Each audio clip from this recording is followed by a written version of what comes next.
Coucou tout le monde. Alors, excusez-moi pour ma présentation, je reviens de marcher et ça fuse tellement là-haut que j'ai plein de choses à vous raconter tout le temps et plein de sujets à aborder et du coup j'ai tellement peur d'en oublier que tant pis, je serai comme je suis sur la vidéo, voilà. Alors, je voulais vous parler de, de pourquoi en fait on peut plus travailler pour la plupart d'entre nous. Je pense que à la base, une majorité d'entre nous sont, je dirais pas hyperactifs, mais pas loin quoi.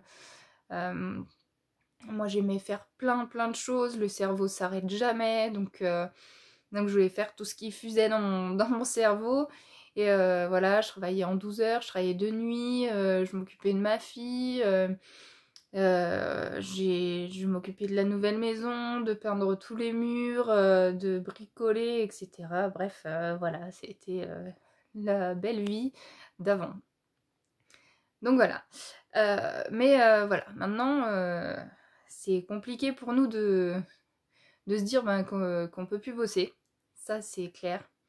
Alors voilà pourquoi on peut plus travailler.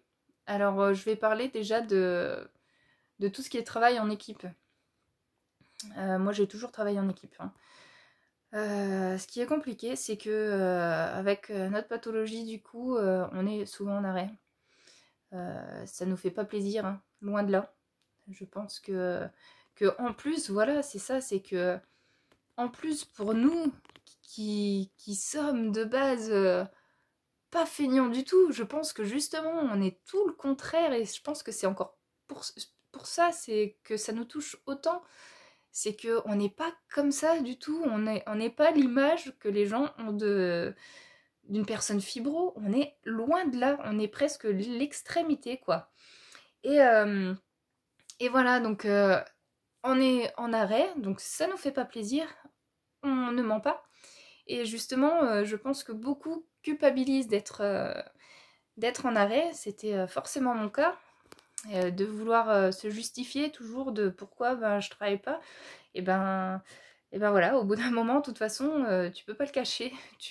Perso, tu te bloques le dos direct devant tout le monde, ou tu sens que ça arrive, voilà, ben c'est tout, tu dois t'arrêter. Et puis voilà, au bout d'un moment, de toute façon, les médecins te disent, là, c'est stop. J'ai eu des médecins qui voulaient me mettre en arrêt et j'ai pas voulu parce que voilà, esprit d'équipe de base.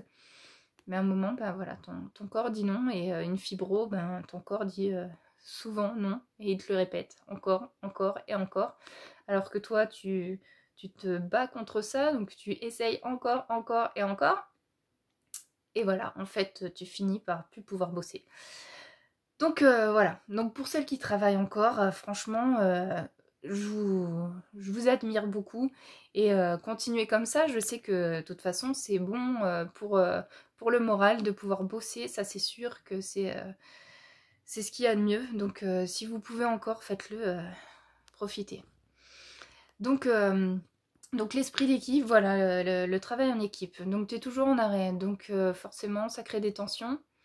Et puis même si tu t'entends bien avec ton équipe, il y a des choses que tu peux plus faire. Alors soit des postes aménagés, moi on m'avait aménagé mon poste pour que j'ai justement ce passe-papier, mais en tout cas pour que mes chefs puissent, euh, j'ai pas le mot, pas plus expliquer, mais plus, voilà, justifier, voilà.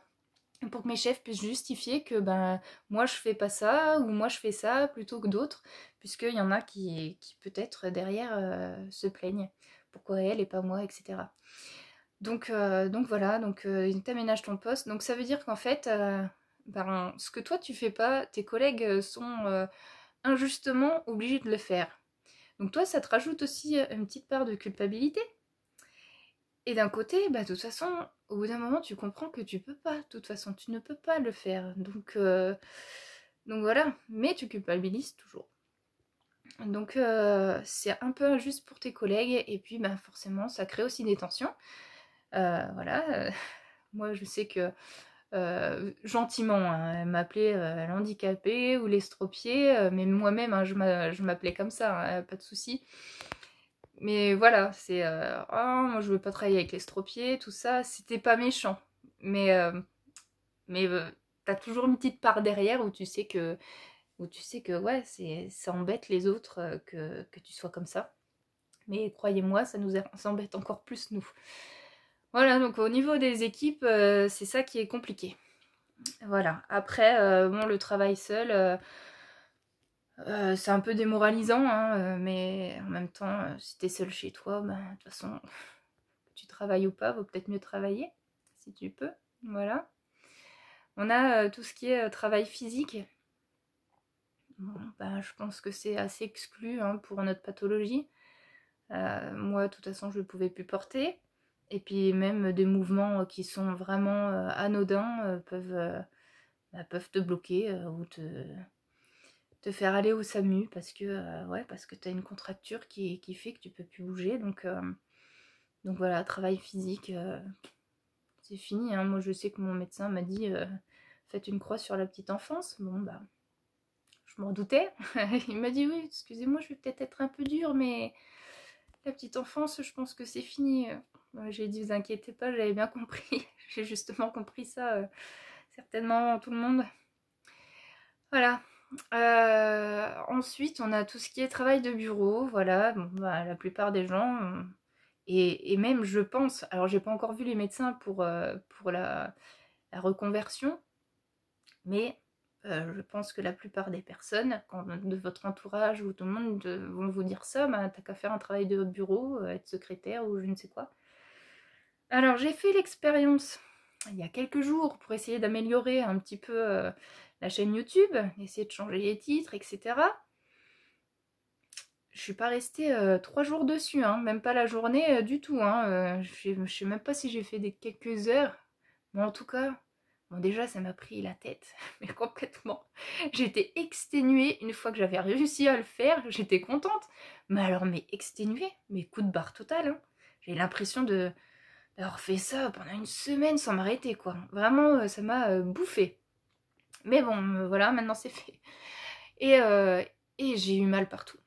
Alors déjà, le fait d'être assise, on sait que tout ce qui est travail où tu stagnes, donc bureau en étant assis, laisse tomber, c'est mort. Hein. Enfin, je sais pas si je suis la seule, mais ça m'étonnerait. C'est mort, quoi. Déjà, me relever de mon canapé, je suis une vraie mamie, donc non, rester la journée assise, non. Pourtant, j'ai un TENS hein, qui m'aide à être assise, à faire des longs repas, des choses comme ça. Mais c'est pas pour autant que quand je me lève, j'ai pas la hanche qui part en vrille. Donc voilà, être assise, non. Être sur un PC, compliqué pendant des heures, en tout cas. Pendant pas mal de temps, très compliqué. Rien que les cervicales aussi. Alors peut-être qu'il y a des choses adaptées, hein, où l'écran est plus à ton niveau, à ton regard, quoi. Mais c'est vrai que d'être la tête un peu baissée, les cervicales prennent un coup. Les mains tapées au clavier, euh, merci, mais on peut pas le faire longtemps. Moi, à un moment, même écrire une lettre, je devais écrire bah, justement une lettre au comité médical pour expliquer un petit peu mon état.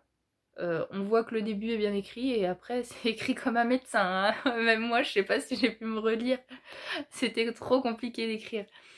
Donc voilà, voilà, les écritures. Ouais, il y a tellement de choses où on est diminué, c'est dingue. Euh, Quoi d'autre comme chose? Ouais, tout ce qui est travail intellectuel. Alors, ben, je sais pas comment vous pouvez faire. Alors, certainement qu'au début, tu peux.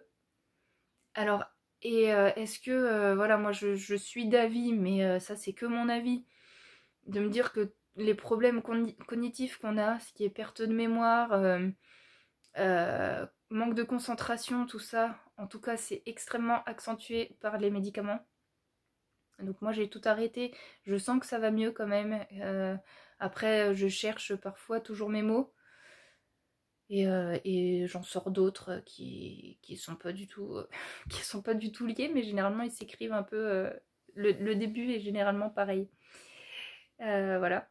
Mais, euh, mais voilà, un travail intellectuel, bah voilà, quand t'as pas de concentration, que tu perds tes mots, et que t'as pas de mémoire, moi je sais que ce qu'on me dit, ça repart direct, quoi. C'est pas que ça m'intéresse pas, hein, attention, hein, c'est que je peux pas te dire la phrase que tu viens de me dire, quoi. En tout cas, mot pour mot. Là, je suis en train de faire les devoirs de mon fils. Il doit lire, les textes, et puis après, il a des questions sur les textes. Alors, attention, hein, il est en CP, donc c'est des textes qui font genre... allez, max, grand max, 10 lignes, quoi. Ou 2 petits textes de 4 lignes, quoi. Donc je les lis, après, parce que je le corrigeais. Et en fait, je l'ai pas sous les yeux, le truc. Donc ça veut dire que je lis le texte, et puis après, je change de page, c'est sur l'ordi, pour avoir les questions. Et ben, il faut que je retourne dessus, quoi. J'arrive même pas à me souvenir, je peux même pas faire un travail de CP, quoi. Donc travailler comme ça, c'est compliqué aussi, quoi. Enfin, après, peut-être que je me fais des idées, mais je vois pas comment. Donc voilà, donc moi de toute façon, j'ai toujours été comme ça, j'ai plus une mémoire visuelle de toute façon que auditive. Donc quand j'ai commencé tous mes boulots, j'écrivais absolument tout ce que je devais faire, tout ce qu'il fallait faire, et puis je sortais mon petit papier au cas où. Voilà. Donc voilà un petit peu sur les métiers en fait qu'on a du mal à faire, et surtout qu'est-ce qu'on peut faire. Alors j'avais quelques idées que j'avais soumises à mon médecin, puisque mon médecin m'a demandé, mais ça je vous l'ai déjà dit il me semble dans une autre vidéo, mais du coup bon bah là c'est le sujet, je répète. Mon médecin m'avait demandé pour au niveau de la reconversion ce qu'on pouvait faire, ce qui me plaisait. Alors, je lui ai dit que de toute façon, c'était plus la peine de chercher quelque chose qui me plaisait, puisque j'avais bien compris que c'était plus possible.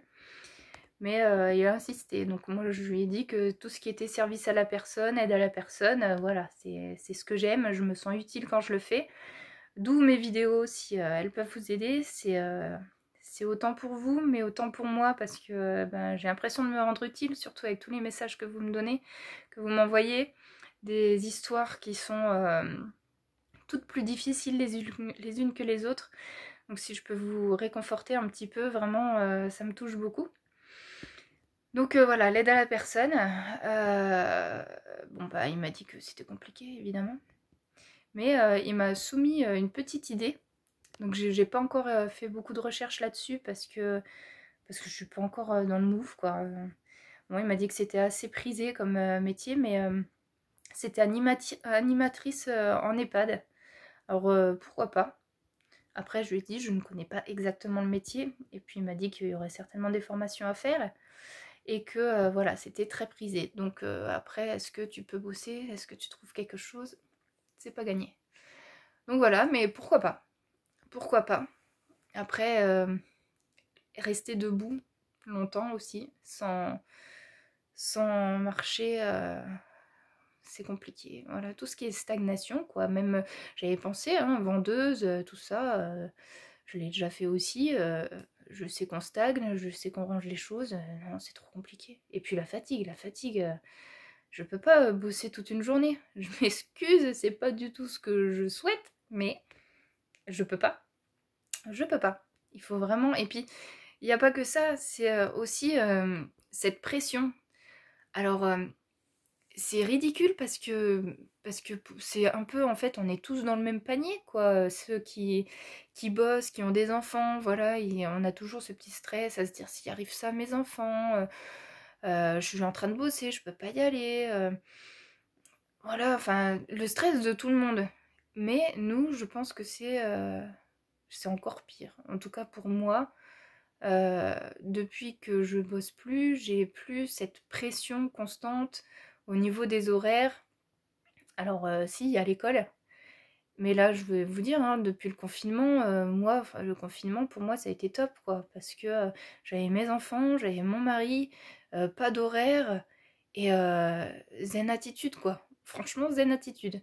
Alors, c'est rien, hein, d'aller chercher ses enfants à l'école, de pouvoir faire à manger, tout ça, c'est rien pour une personne normale. Mais pour une fibro, je crois que c'est compliqué. Mais il faut le faire aussi, ça nous tient, ça nous motive et ça nous oblige aussi à bouger donc voilà. Donc tout ça pour dire quoi? Je sais plus pourquoi je suis partie là-dessus. Je suis partie là-dessus pour le stress, tout ça, bouger, ouais. Bon bah écoutez, ça aura peut-être pas de lien, mais en tout cas, les boulots aussi où tu dois faire des mouvements répétitifs, laisse tomber, c'est pas possible. De nuit, c'est plus possible, mon médecin m'avait dit, parce que je pensais faire ça, puisque j'avais beaucoup aimé, et voilà, j'étais bien à cette époque-là. Mais il m'a dit non, avec les enfants, déjà, c'est pas possible, et puis on doit avoir un rythme régulier au niveau du sommeil, donc il faut faire une croix sur ça. Donc voilà, le métier qu'il m'a proposé, c'est celui d'animatrice en EHPAD, à voir. Voilà, donc là, j'attends de voir, mais ouais, ça me tend très bien, mais pas pour l'instant en tout cas, je me sens pas. Je me sens pas au niveau fatigue, au niveau reprendre un travail, au niveau regérer heures de travail, les enfants, ça fait trop. Ça fait trop et je sais pas. Je me sens ridicule de dire ça, quoi. Parce qu'il y en a combien qui font tout ça. Et puis je l'ai fait, hein, je l'ai fait. Mais maintenant, ça me paraît presque insurmontable tout ça. Alors, est-ce que c'est la fibro? Je sais pas. Mais en tout cas, je sais que moi, confinement pour toujours, ça me va bien. Mais si on peut avoir quand même des potes qui viennent de temps en temps, la famille en plus, c'est bien aussi. Donc voilà. Écoutez, ce que je voulais vous dire, c'était que ben, si on travaille pas, c'est pas pour... c'est pas comment dire, c'est pas qu'on est feignant et tout ça, c'est pas vraiment c'est pas pour ça, c'est pas parce qu'on veut pas en tout cas, c'est parce que on est obligé. Et et si vous avez des idées sur ce qu'on peut faire, nous les fibros avec un corps de 75 ans et le cerveau fatigué autant, hein, vous pouvez nous donner vos avis, nous donner vos idées, ce serait à prendre avec plaisir. Et aussi, ah, j'avais un autre truc à vous dire. Ah oui, bon, c'était une connerie, c'est pour ça que j'oublie. C'était que je me posais la question. Donc j'ai 34 ans, j'ai un corps, je pense, de 75 ans, avec le cerveau qui va avec. Donc ça veut dire que quand j'en aurai 60, mon corps, il aura quel âge? Celles qui peuvent me répondre, qui ont plus d'expérience, vous n'hésitez pas à laisser un petit commentaire et à me dire si le corps continue de vieillir ou s'il stoppe. Si à 75 ans, j'aurai un corps de 75 ans. Ce serait... J'aurais rattrapé le niveau, vous voyez. J'irais bien. Voilà, bon bah allez, sur ce, je vous laisse parce que déjà 18 minutes, je sais pas si tout le monde va aller jusqu'à la fin. Allez, ciao tout le monde.